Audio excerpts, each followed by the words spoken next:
making mention about, that he excommunicated a king. And once he did that, you don't have to ask. You know that he and that king was what? Enemies. They were not seeing eye to eye. Go ahead. And excommunicated the king of Bohemia for protecting the Hussites against his persecutions.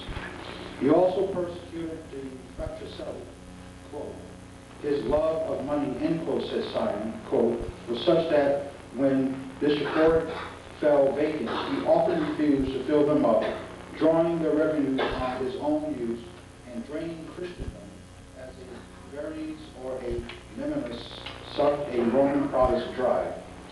His court was luxurious, and in private he was addicted to all the sensual lusts, end quote. The same writer says that, quote, he seized the chief members of the Roman Academy, imprisoned them, put them to the torture, and killed some of them upon the rack, end quote. Now the Roman Academy is like a college. It was like a college. Not go in there and take in the so-called intellectuals and what? Killing them. Getting rid of them. This king, this Pope, again, for his lust of money, whenever the bishopric became vacant, he would not fill them. What is meant by the bishopric is a bishop is the one in charge of so many churches. So let's say here in East Orange, you have 12 Roman Catholic churches. And it might even extend in North. And you have a bishop. Now, although each church has its own priest, the bishop is in charge of all of these churches. And they give the money from each of these churches to the bishopric. He would not replace the bishop. He'll leave that area vacant. In other words, where the bishop operates from is called the bishopric. And let the money flow straight from the various churches to him, to Rome. You see what I'm speaking about? And that's what they're saying, is that he will leave the bishopric vacant and will not fill it, so that money could come to him. He died suddenly, leaving behind him an immense treasure in money and jewels, amassed by his avarice and extortion. That's the end of the story. Okay, so he died. A lot of these popes died mysteriously. They were poisoned. And there's one that you'll find, he had set a trap to have this cardinal poisoned. They were having a banquet there, Simmons. And the cardinal was slick. So the cardinal got in with a cook. And what happened?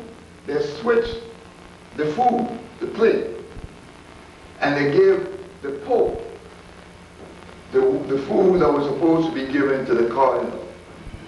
So he ate it, and you know what happened? He went to heaven. But now, when you go to page 34 and read verse by Pope Paul II. We just did it? Okay. Well, let's go to Pope Innocent VIII, and page 36. Page 36, Pope Innocent VIII, 1484 to 1492. Schlegel, in his notes to motion, says he, quote, lived so shamefully before he mounted the Roman throne that he has 16 illegitimate children to make provision for. Wait, how many illegitimate children? 16. And that's before he went as Pope now. He wasn't even Pope yet, he had 16. Go ahead. Yet on the papal throne, he played the zealot against the Germans who he accused of magic, and also against the Hussites whom he well nigh exterminated. Wilkes said, quote, he obtained the votes of the cardinals by bribery and violated all his promises, end quote. The practice of selling offices prevailed under him as well as under his predecessor. Quote, in corruption, end quote, said Simon, quote, he advanced a step even beyond Sextus by establishing a bank at Rome for the sale of pardons. Each sin had its price. Hold it now. You've heard, if you deal with a church, with the Roman Catholic Church, with the Vatican and so forth, you've heard of the Bank of Rome, right? I never knew how it got started. You saw how it got started? The Pope needed what? Money. He knew he needed a place to put the money. Not the need of the money. He was charging what? Indulgences. You had to pay for your sin. Yeah. And so much money was coming in. The brother had to get him a bank.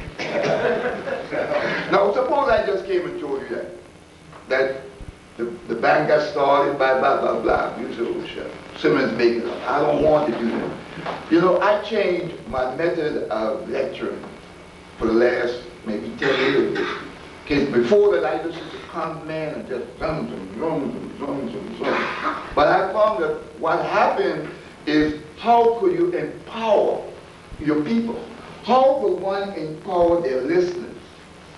So that when that listener leaves from that lecture, that person now has the strength and the understanding that they could go out and be another lecturer, in the sense that they could be whoever gives that lecture. Because you know where that lecturer got his information from. And you are hearing it and getting it word for word the same way I, as the lecturer, has received it. I have not cheated. He's reading it, isn't he? And so when I elaborate, when I try to fill the blanks that you might not be aware of, I put the pieces together, you then could have an understanding, and you could say, well, look, that doesn't sound like the same thing that I just heard. Or I think Professor Simmons is twisting it slightly here. But at least you have been privy to getting the same information that I got. Go ahead. Each sin had its price, which might be paid at the convenience of the criminal. Oh, you understand what's happening here? Sin now and pay later. They say that each sin has a price. I assume then that some of them might be at $50 price and another sin is $5, so that you might be able to do the sin that you could what? Afford to pay. That's what they're saying. Huh? If you couldn't pay right away, you could always get No, he says, or you get that you, the sinner, could make what? Arrangements as to how you make your payment.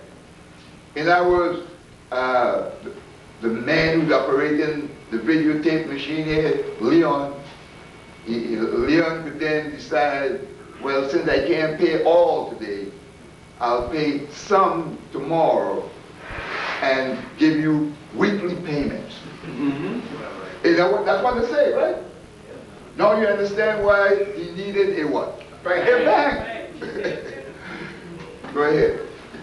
150 ducats of the tax was poured into the papal coffers. The surplus fell to Francesco, the Pope's son. End quote. Okay. It must... Wait. Did I hear a word there that almost slipped me? Did you hear a 3-letter word? Son.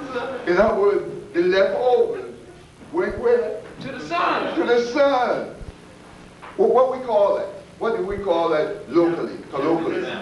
Keeping it where? In the family. Anything wrong with that? No. Yeah, because when black people speak about keeping their business in the family, opening up businesses, and controlling the businesses.